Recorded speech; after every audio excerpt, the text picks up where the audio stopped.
If I told you that Pontius Pilate regretted his role in the death of Jesus long after the crucifixion, what would you say? Did you know that Pilate wrote a letter to the Roman Emperor Tiberius concerning Jesus, discussing his miracles, his trial, his crucifixion, and, wait for it, his resurrection? What exactly does this letter say? Pontius Pilate discussing Jesus. What could he have said to the Roman emperor about the resurrection of the Son of God?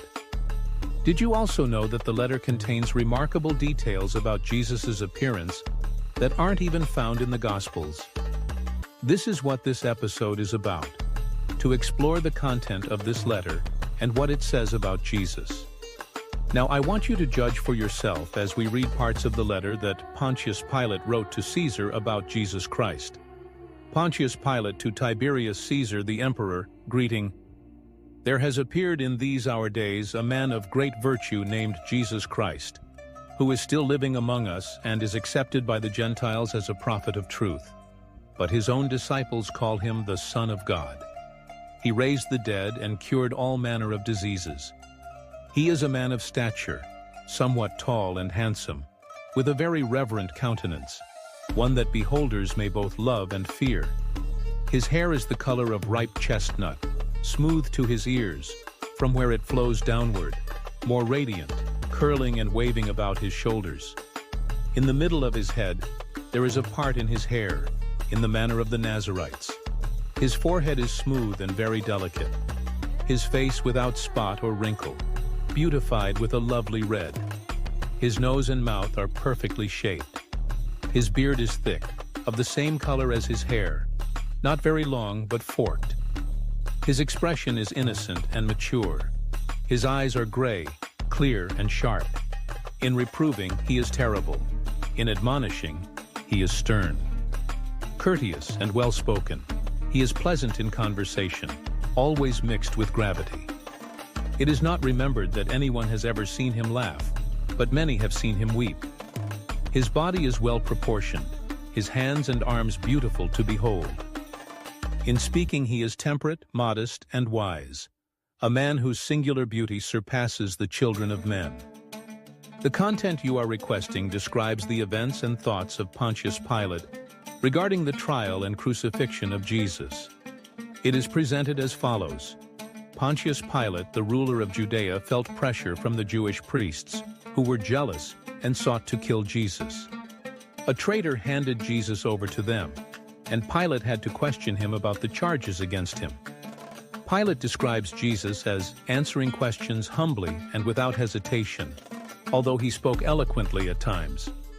When Pilate asked about Jesus' religion, he replied that he was a king, but his kingdom was not of this world. When asked if he was God, Jesus affirmed with the words, "You have said correctly, I am the truth and the life. I am the good shepherd." Despite the opposition and uproar from the Jews, Pilate ordered Jesus to be crucified according to their law. At the time of Jesus' crucifixion, strange natural phenomena occurred. The sky and the earth became dark. The sun went out in the middle of the day. The stars appeared clearly. The moon was red as blood, and many dead people appeared before the eyes of the people.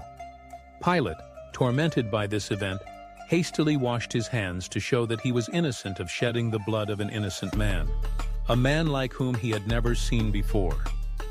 In his next letter to Caesar, Pilate described the complicated situation in Judea, a restless province, and the difficulties he encountered in governing Jerusalem. Pilate lamented that although he knew that Jerusalem was prone to riots, he had only a centurion and a few soldiers to maintain order. He had asked for reinforcements but was not given, because the forces in neighboring provinces were also depleted. Pilate was worried that the Roman Empire was being overextended, leading to the risk of weakening and collapsing. Pilate also mentions a rumor about a young man from Galilee who is teaching a new law in solemn terms. But he soon realizes that Jesus is not a threat to Rome and is more friendly to the empire than to the Jewish people. This content emphasizes Pilate's difficulty in maintaining order in Jerusalem, as well as his reluctance to execute Jesus under pressure from the Jewish leaders. despite his sense of innocence and nobility. Among the crowd, I noticed a young man leaning against a tree, calmly addressing the multitude. I was told it was Jesus. This I could easily have guessed, as there was a striking difference between him and those listening to him. His golden-colored hair and beard gave him a celestial appearance. He seemed to be about 30 years of age. Never had I seen a sweeter or more serene countenance. What a contrast between him and his listeners, with their black beards and tanned complexions.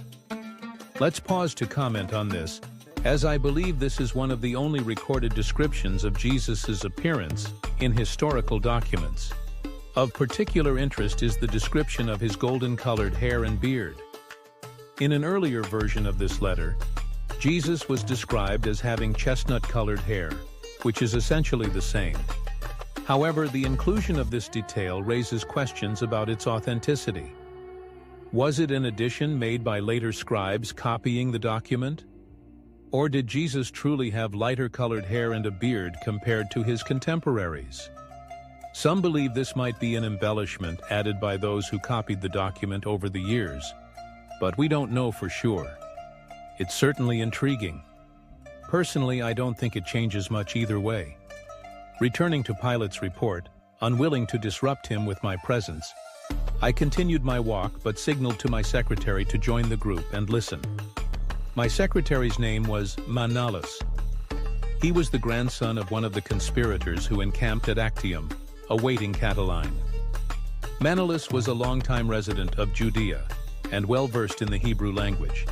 He was devoted to me and deserving of my trust.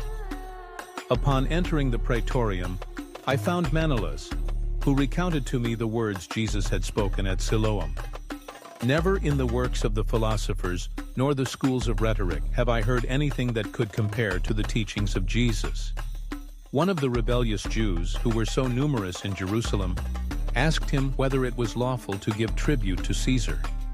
Jesus replied, "Render unto Caesar the things that belong to Caesar, and unto God the things that are God's." It was due to the wisdom of this saying that I granted such liberty to the Nazarene.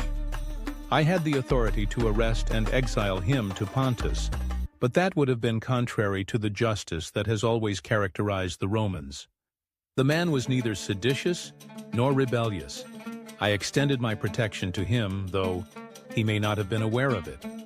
He was free to act, to speak, to gather and address the people, and to choose disciples without any praetorian mandate restraining him.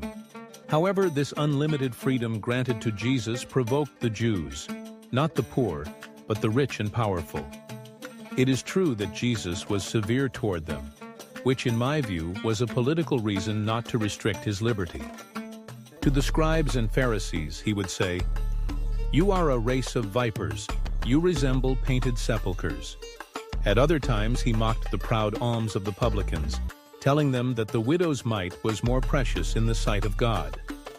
New complaints were brought to the praetorium daily about the insolence of Jesus.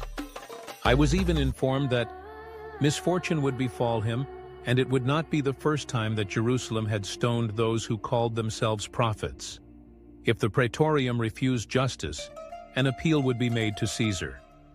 However, my conduct was approved by the Senate, and I was promised reinforcements after the termination of the Parthian War. Being too weak to suppress a rebellion, I resolved to adopt a measure that would establish the city's tranquility without subjecting the praetorium to a humiliating concession. Dear viewers, I hope you have been listening carefully. Pilate knew about Jesus for a long time, but he allowed him the freedom to preach and move about because he saw no rebellious spirit in him. Despite pressure from the Jewish religious leaders at the time, Pilate did not find any reason to prosecute Jesus, at least not until it became expedient for him. It was only when he feared an uprising from the Jews, and knowing that he lacked the military resources to assert control, that he sacrificed Jesus. He gave Jesus up for the peace of Jerusalem. That seems poignant, doesn't it, given what we know of the mission of Jesus? In any case, Pilate hesitated to crucify Jesus, opting instead to hand him over to quell the political unrest of the time and prevent potential uprisings. Clearly, Pilate was an opportunist who cared only for his power and authority. He may have washed his hands many times, but the blood of the innocent will linger forever. Yet we are grateful that he left this message for us. Now we know from a documentary and evidentiary standpoint that Jesus did indeed live and was crucified. Before we end this episode, let's look at one more piece of evidence about Jesus from Pilate. The Pilate stone. What does the Pilate stone say about Jesus' crucifixion? The Pilate stone, also known as the Pilate inscription, is an ancient artifact discovered near Caesarea Maritima in Israel. It is a dedicatory inscription on a limestone block, and it is significant because it provides archaeological evidence of the existence of Pontius Pilate, the Roman governor of Judea, who is mentioned in the New Testament accounts of Jesus' trial and crucifixion. We have been reading Pilate's letter to Caesar, but what evidence is there that Pilate actually existed? Well, this artifact, the Pilate stone, proves that Pontius Pilate was flesh and blood and lived during the time of Jesus. The inscription on the Pilate stone reads, "To the divine Augusti, this Tiberium, Pontius Pilate, prefect of Judea." Roman leaders often saw themselves as gods, hence the reference to the divine Augusti.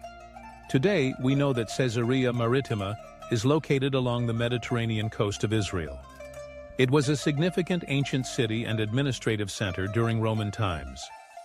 The Pilate stone was found reused in a staircase leading up to a theater at the site, and was identified by archaeologists due to the Latin inscription carved into the limestone block. In conclusion, both Pilate's letter and the Pilate stone show the existence of Pontius Pilate, and provide evidence of the story of Jesus' ministry and crucifixion. They also offer details about the physical appearance of Jesus that were not included in the canonical Bible. Thank you for watching. Don't forget to like this video and subscribe to this channel. God bless you. Amen.